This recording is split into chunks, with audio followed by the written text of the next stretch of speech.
జరిగింది సార్. మంత్రి గారు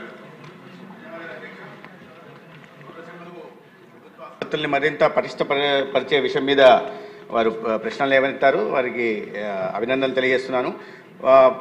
ఈ ప్రభుత్వం కూటమి ప్రభుత్వం చంద్రబాబు నాయుడు గారి నాయకత్వంలో, పవన్ కళ్యాణ్ గారి నాయకత్వంలో అధికారంలోకి వచ్చిన తర్వాత ప్రభుత్వ ఆసుపత్రులకు ఉన్న బకాయిలు చెల్లించడం జరిగింది అధ్యక్ష. 457,45 లక్షలు బకాయిలను చెల్లించడం జరిగింది. అయితే ప్రస్తుతానికి ఈ రాష్ట్రంలో ఉంటున్న గవర్నమెంట్ ఆసుపత్రులకి ఇంకా 110,21 లక్షలు చెల్లించాల్సి ఉంది. వాటిలో తొందరలో కూడా వాటిని కూడా చెల్లిస్తాం. అదేవిధంగా గుంటూరు ప్రభుత్వ ఆసుపత్రికి సంబంధించి గౌరవ సభ్యులు అడిగారు పెండింగ్ బిల్లుల గురించి. పెండింగ్ బిల్లులు బకాయిలుగా ఉంటున్న 20,24 లక్షలను చెల్లించడం జరిగింది.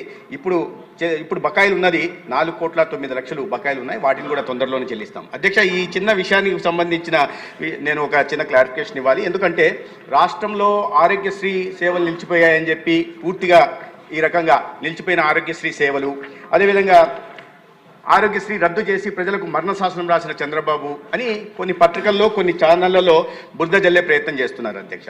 ఆరోగ్యశ్రీ అనేది నిలిచిపోలేదు అధ్యక్ష. కూటమి ప్రభుత్వం అధికారంలోకి వచ్చిన తర్వాత పేరు మాత్రమే మారింది. దానికి ఎన్టీఆర్ వైద్య సేవ కూడా పేరు మార్చడం జరిగింది. అయితే దీంట్లో సేవల్లో ఎక్కడ కూడా అంతరాయం కలగలేదు. గౌరవ సభ్యులకు దృష్టి కూడా నేను తీసుకురాదలుచుకున్నాను. ఎందుకంటే ఉదాహరణ ఇస్తాను అధ్యక్ష. ఈ బెనిఫిషరీస్ 2023-24 అంటే గత ప్రభుత్వం అధికారంలో ఉన్న చివరి ఆర్థిక సంవత్సరంలో 12,53,065 మంది దీని ద్వారా లబ్ధి పొందితే, అదే ఎన్టీఆర్ వైద్య సేవ ద్వారా కూటమి ప్రభుత్వం అధికారంలోకి వచ్చిన తర్వాత గత ఆర్థిక సంవత్సరం 24-25లో అది కాస్త 13,42,673 పెరిగింది అధ్యక్ష. అంటే 90,000 మంది అదనంగా లబ్ధి పొందారు. రెండో విషయం ప్రీ ఆథరైజేషన్లు ఇచ్చిన మొత్తం 2023-24 ఆర్థిక సంవత్సరంలో 3,758 కోట్లు అయితే, అదే మా ప్రభుత్వం వచ్చిన తర్వాత అధికారంలోకి వచ్చిన తర్వాత అది కాస్త 4,079 కోట్లకు పెరిగింది. అంటే దాదాపు దీంట్లో కూడా 260 కోట్లు పెరిగింది అధ్యక్ష. కాబట్టి ఆరోగ్య సేవలు నిలుస్తున్నాయి అని చేస్తున్న అసత్య ప్రచారంలో ఏమాత్రం నిజం లేదు. రెండో విషయం, ఎందుకు ఈ పెరిగింది ప్రీ ఆథరైజేషన్, అడ్మిషన్ బెనిఫిషరీస్ ఏమో 6.88% పెరిగారు అధ్యక్ష. ప్రీ ఆథరైజేషన్స్ అంటే చెల్లించిన మొత్తం 7.88% పెరిగింది. దీంట్లో పెరగడానికి కారణం ఏంటంటే అధ్యక్ష, ఒక రోబస్ట్ మెకానిజం పెట్టడం, ఎన్ఫోర్స్మెంట్ చేయడం ద్వారా పెరిగింది అధ్యక్ష. ఉదాహరణకు చెప్తాను అధ్యక్ష, ఆసుపత్రులు మెకానిజం డెవలప్ చేశాం. దాంట్లో ఎక్కడన్నా తప్పులు చేస్తుంటే గతంలో అనేక రకాల తప్పులు జరిగేది. నామమాత్రం పెనాల్టీలు వేసేవాళ్ళు, వసూళ్లు కూడా నామమాత్రంగా చేసేవాళ్ళు అధ్యక్ష.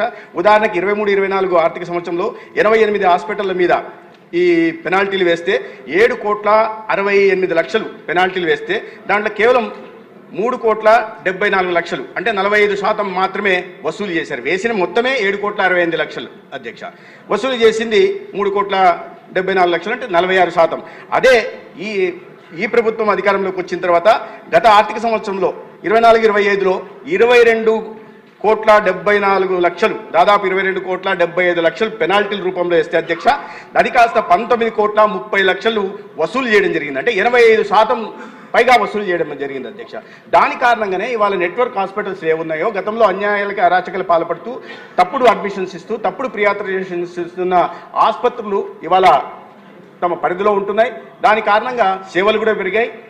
రాబోయే రోజుల్లో 25 లక్షల దాకా కూడా ఈ ఎన్టీఆర్ వైద్య సేవ ద్వారా సేవలు అందించాలనే ప్రతిపాదన కూడా కేబినెట్లో ఇటీవలే ఆమోదం పొందింది. తద్వారా ఈ రాష్ట్రంలో 1,43,00,000 మంది పేదలకి 25 లక్షల దాకా వైద్య సహాయం, అదేవిధంగా 20 లక్షల కుటుంబాలకి, మధ్యతరగతి కుటుంబాలకు కూడా 2.5 లక్షల దాకా కూడా వైద్య సాయం అందించే ప్రయత్నం పూర్తిగా ప్రభుత్వమే ఉచితంగా చేస్తుంది అధ్యక్ష. ధన్యవాదాలు. అజీర్ గారు.